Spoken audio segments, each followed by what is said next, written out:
Senarai 7 pengguna kuasa air dalam dunia Bobo Boy dan Mekamato. Nombor 1. Bobo Boy Air.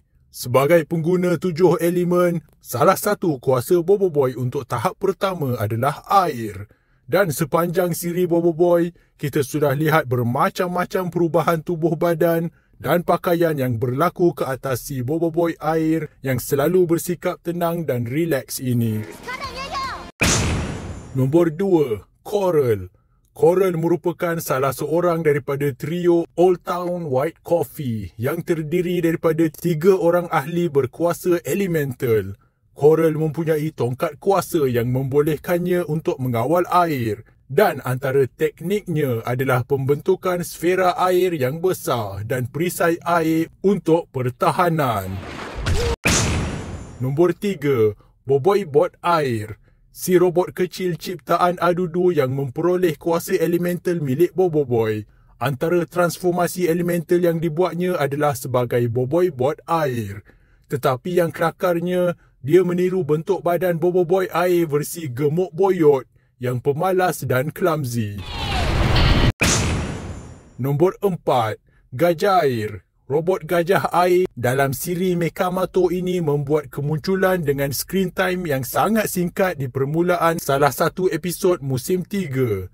Gajah air boleh menyedut air sebanyak-banyaknya ke dalam belalainya, kemudian melepaskannya sebagai tembakan air yang kuat ke arah pihak lawannya. Nombor 5. Apayapi.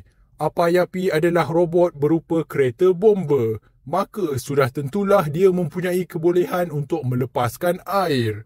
Pada lengan robot ini terdapat muncung hos yang boleh menembak keluar air untuk memadamkan kebakaran. Akan tetapi rupa-rupanya dia jugalah punca api tersebut.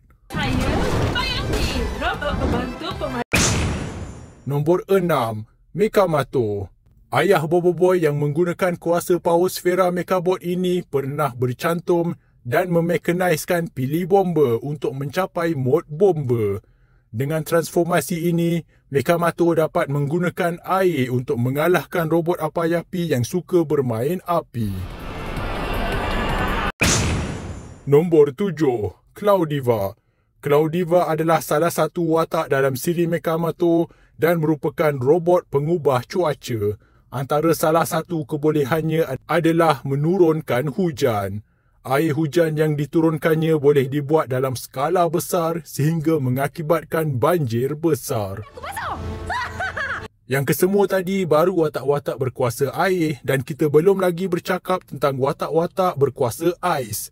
Yang itu kita akan buat dalam video yang akan datang nanti. Sementara itu, jom tengok video-video kami yang lain di sini pula. Terima kasih kerana menonton dan jumpa lagi.